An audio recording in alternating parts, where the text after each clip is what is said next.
Estimados auditores, en esta hora yo quisiera compartir con ustedes acerca de el relato de Pentecostés que aparece allí en el libro de Hechos, capítulo 2, desde el verso 1 en adelante, precisamente cuando como pueblo cristiano estamos ya próximos a celebrar el día de Pentecostés.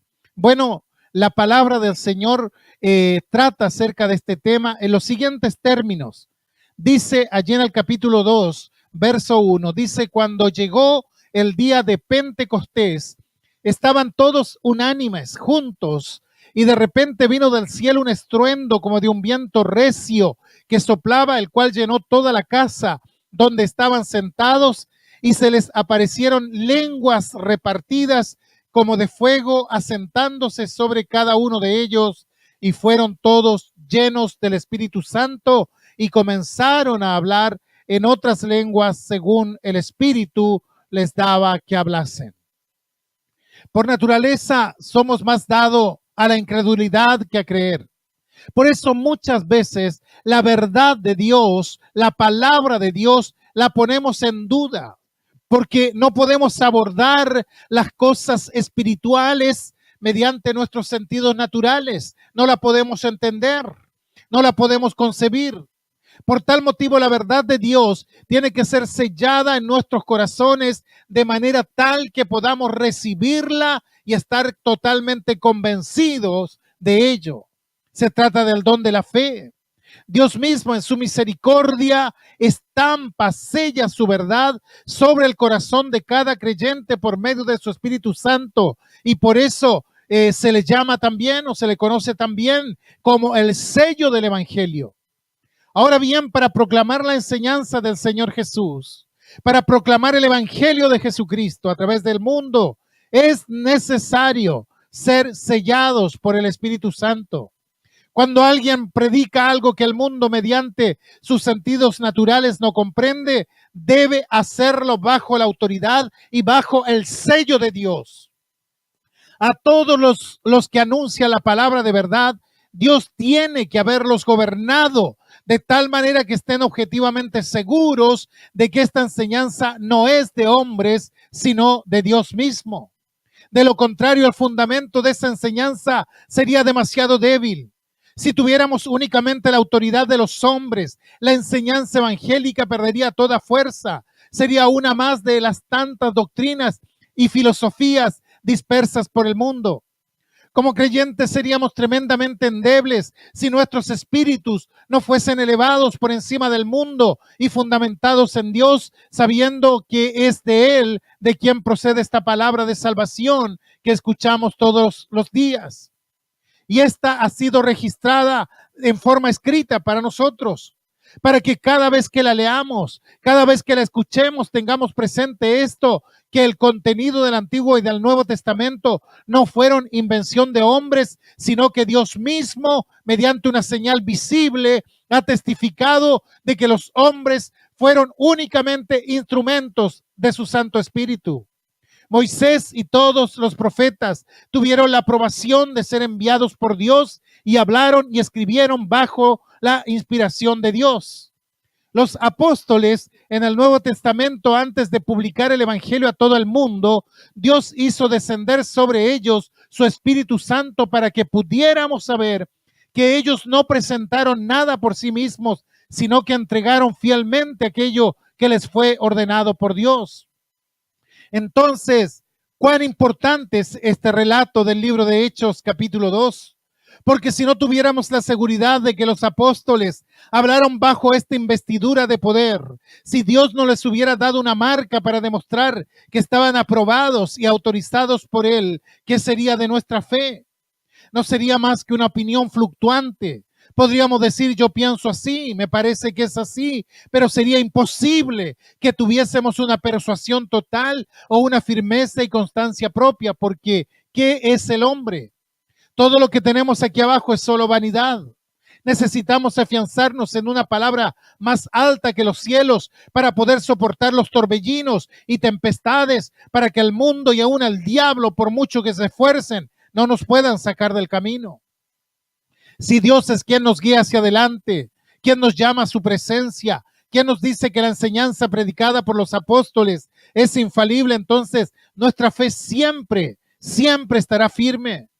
Entonces tenemos que resumir lo que hemos leído y decir que cuando se produjo un gran estruendo como de un viento recio, Dios quiso mostrar mediante una señal visible que Él había escogido a los 12 apóstoles para que llevasen a una y otra parte el mensaje de salvación. Es cierto que en ese entonces solamente había 11, aunque el número de 12 no podía quedar mucho tiempo incompleto, puesto que en lugar de Judas fue enviado Matías. Y allí están los 12 embajadores de nuestro Señor Jesucristo, que ya habían sido escogidos y marcados por Él. Sin embargo, tenían que ser equipados con dones necesarios para cumplir una misión tan difícil y tan elevada a la vez. Tenían que ser investidos de lo alto y Dios tenía que obrar en ellos de una manera extraña pero admirable, sobrepasando toda capacidad humana. Ahora, en cuanto al viento recio que hubo allí, su propósito fue mostrar que el Espíritu Santo descendió sobre ellos, no únicamente para hacerlos partícipes de sus dones, sino para que también todo el mundo pudiera ser conmocionado por ello, porque había sido dicho por el profeta Ageo: todavía un poco y aquí yo sacudiré cielos y tierra, dice el Señor. Y eso fue cumplido mediante la predicación del Evangelio. Cuando el Espíritu Santo descendió, no fue únicamente para un pequeño puñado de personas, sino para que el Evangelio pudiera llegar a todos los confines del mundo. De otro modo, esta narración sería muy fría para nosotros, muy distante, si no estuviésemos totalmente persuadidos de que es para nosotros y para la edificación de nuestra fe que Dios enviara una vez para siempre su Espíritu Santo. Además, es cierto que Dios podía haber enviado su Santo Espíritu de una manera más gentil, por decirlo de alguna manera. Pero notemos que esta impetuosidad era para abatir todo orgullo de la carne y por otra parte para despertarnos, porque en honor a la verdad somos demasiado somnolientos y tardos para reaccionar. Hay dos pecados muy grandes en nosotros que nos impiden sentir el poder del Espíritu de Dios para andar con el Evangelio. Uno es que somos soberbios y llenos de presunción. Todo eso tiene que ser depuesto, quitado, y en humildad tenemos que aprender, tanto grandes como chicos, a rendir tal homenaje a Dios, que seamos vaciados de todo orgullo y que consideremos nuestra vida como proveniente de Él y para Él. Es necesario que este orgullo arraigado en nuestra naturaleza sea rechazado incluso violentamente, porque estamos demasiado endurecidos en él. Por otra parte, cada uno en su interior tiene una pereza, siente una pereza terrenal, de manera que estamos preocupados y envueltos por las cosas de este mundo, de esta vida. En resumen, podemos llegar a ser tan necios que nos privamos de gustar la palabra de Dios y el poder de su Espíritu Santo. Por tanto, es absolutamente necesario ser despertados, aun si fuera por la fuerza. Entonces, el significado de lo aquí narrado, de que se levantó un torbellino semejante a un viento recio, primeramente nos muestra que el descenso del Espíritu Santo fue para conmover al mundo entero, para hacer temblar a toda la humanidad, de tal manera que Dios pudiese ser adorado en común acuerdo y para que los hombres y las mujeres pudieran sujetarse a Él. Es preciso que seamos despertados. De otro modo, no nos damos cuenta de nuestra necesidad y también tenemos que ser conducidos a obedecer a Dios, siendo despojados de toda presunción, sabiendo lo único que hay en nosotros es toda clase de miseria, que no somos sino barro y descomposición, que incluso nuestra alma está llena de corrupción hasta que hayamos sido renovados por Dios. Otra cosa, cuando el Espíritu Santo descendió en lenguas repartidas como de fuego, era para expresar mejor cómo quería obrar mediante la predicación del Evangelio. Si habla una persona, su voz es dispersada en el aire, no se escucha. Ahora bien, está escrito que el Evangelio es el poder de Dios para salvación a todo aquel que cree. Romanos 1:16. ¿De qué manera? ¿Acaso puede un sonido que vuela por el aire y que es dispersado conducirnos al reino de los cielos? Nadie sabe cómo crear por sí mismo, ni siquiera una pequeña mosca.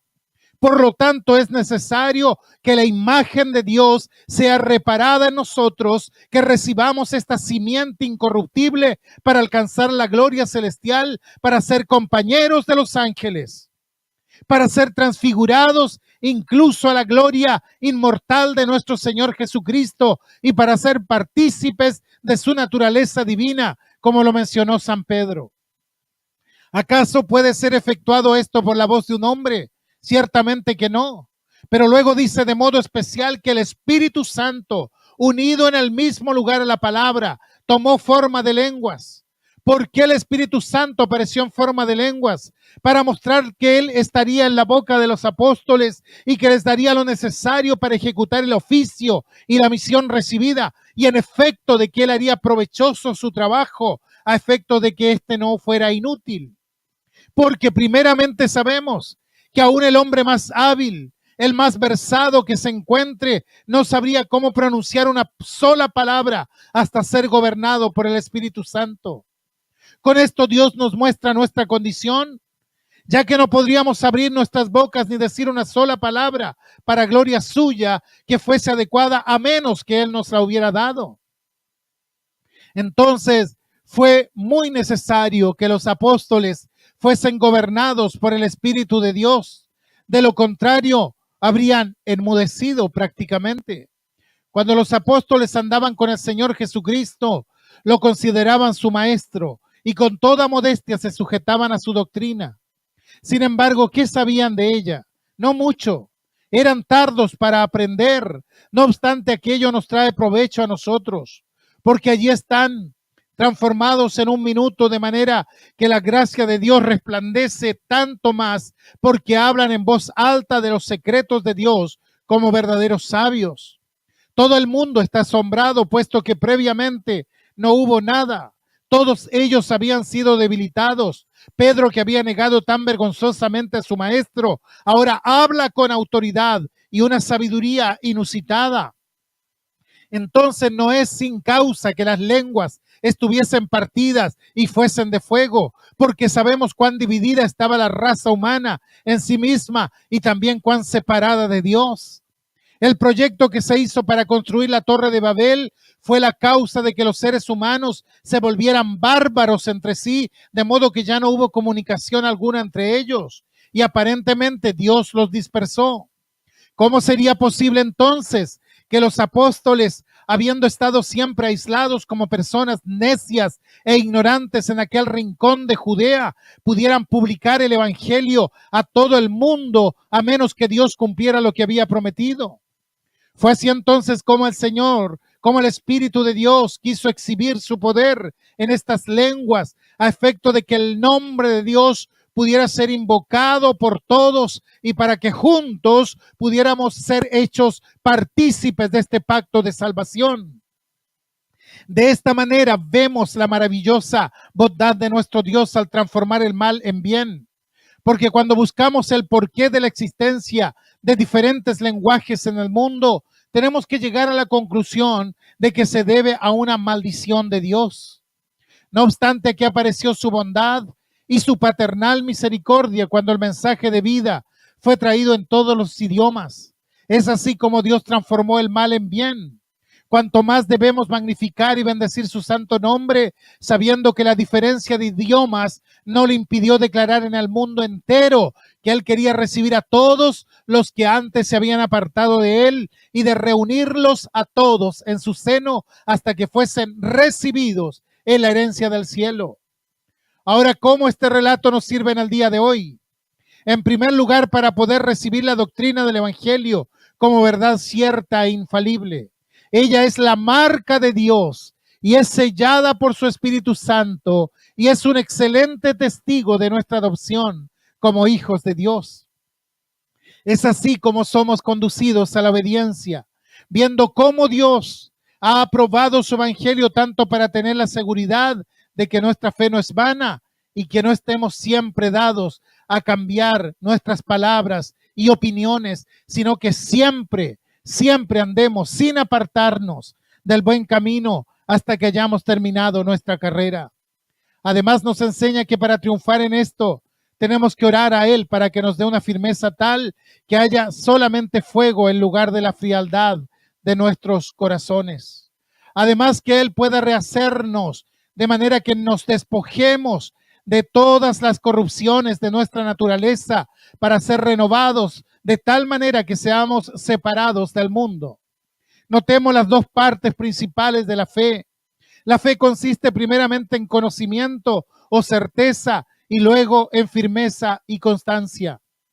Ahora bien, cuando Dios habla, nosotros somos sordos a lo que dice, porque ya estamos preocupados con este mundo. Y toda la sabiduría contenida en el Evangelio será necedad para nosotros hasta que Dios nos haya iluminado.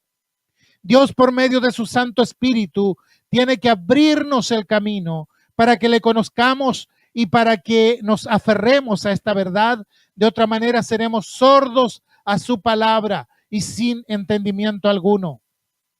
Por otro lado, es necesario que perseveremos contra los ataques que Satanás origina contra nosotros. Por causa de ellos tenemos que estar armados y equipados. Ahora bien, ¿cómo hemos de estar bien armados en tanto Dios no nos extienda su mano? Para eso solo el poder del Santo Espíritu puede ser suficiente. Incluso en este tiempo, habiendo tantos peligros y amenazas, los creyentes muchas veces no pueden abrir sus bocas para invocar a Dios a menos que la muerte esté junto a ellos. No pueden hacer confesión de su fe a menos que se encienda un fuego para invalidar toda memoria de nuestro Señor Jesucristo. Entonces imagínense, habiendo tal resistencia, y si aquellos que deberían mantener la fe cristiana viven engañados por el mismo enemigo, ¿acaso no es preciso que Dios obre? Por eso hoy somos invitados por la experiencia y advertidos de nuestra necesidad de practicar lo que dice este pasaje. Además, a invocar a Dios y a orar, persuadidos y convencidos de que la palabra que nos es predicada no procede de los hombres. Por tanto, es preciso que no sea interpretada por el talento de nadie, como lo demuestra el apóstol Pedro cuando escribe. Hay tanto engaño, tanta falacia, tantas sectas en el mundo en que vivimos. Hoy se han levantado verdaderos herejes con tal de trastornar la pureza del Evangelio. Otros desprecian a Dios que viven sin fe, siendo ellos mismos sus propios dioses. Necesitamos recuperar el espíritu de poder fluyendo sobre nuestras vidas, espíritu de poder y de perseverancia para llegar hasta el fin, para no quedarnos a medio camino. Y no deberíamos preocuparnos solamente por nosotros, sino pensar también en otros, saber que somos parte de un cuerpo, no un cuerpo en sí. ¿Ha echado de menos a alguno de sus hermanos cuando va a la reunión? ¿Será simplemente que ellos no quieren asistir? ¿Que no se complacen en la congregación? No, hermanos, solamente somos un cuerpo local de creyentes. Y si nos reunimos es para practicar la hermandad juntos, puesto que Dios, mediante su infinita bondad, nos ha adoptado como hijos suyos y día a día testifica que Él quiere ser nuestro Padre. Es absolutamente necesario que nuestra solicitud se extienda a aquellos que realmente están en la trampa de lobos, que todos los días experimentan nuevos problemas, que nuestro sentido de piedad por ellos sea tal que oremos que Dios les ayude y que los fortalezca para las batallas conforme a su necesidad. Que Dios nunca permita que sigan turbados y aunque Satanás intente de todas partes arruinar su fe, que no obstante ellos puedan persistir hasta el fin. Incluso, hermanos, necesitamos ser amonestados porque es casi seguro que estamos en los últimos tiempos, lo que implica apostasía, persecución. El enemigo procurará devorarnos cual león hambriento a su presa. Debemos persuadirnos que el Señor Dios nos guíe como iglesia para hablar la sana doctrina, para ser leales al mensaje de Cristo, no por ganancias egoístas, sino en el legítimo, sincero deseo de crecer espiritualmente y arrebatar a los inconversos para el reino de Dios. Tomemos conciencia de esto. Se los pido en el nombre del Señor, porque no podemos comunicar ninguna gracia del Espíritu Santo si no somos miembros de nuestro Señor Jesucristo. Allá en el capítulo 11 de Isaías dice que el Espíritu de Dios reposó sobre él, pero no porque tuviera necesidad alguna de él ni para su uso privado. Fue para provecho de todo su cuerpo, es decir, para toda la iglesia. Si pedimos algo, no pidamos por nosotros prioritariamente. No preguntemos cuál es mi ganancia. Preguntémonos cuáles son los beneficios para la iglesia, para el cuerpo de Cristo y para la extensión y establecimiento del reino de Dios donde Él nos ha puesto. Debe haber una revolución espiritual. No podemos quedarnos impávidos, mis hermanos. Hemos conocido a Dios, la gracia de Cristo, y sin embargo nos hemos quedado pasivos, como si nada nos indujera a levantarnos en su nombre y proclamar a los cuatro vientos su mensaje de verdad y vida. Cuando Él habita en nosotros y nosotros somos verdaderamente su cuerpo, no dudemos de que todo lo dicho en Isaías de los dones del Espíritu pertenecen y es apropiado para nosotros.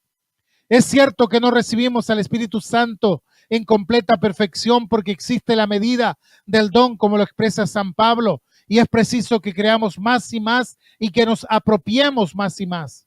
Y no es sin causa que nuestro Señor los distribuye así, en determinadas porciones y grados, porque su fortaleza tiene que ser perfeccionada en nuestra debilidad, a efecto de que siempre dependamos de Él para que seamos solícitos en invocar su nombre, solícitos en buscarle a Él, reconociendo nuestra necesidad, ¿verdad?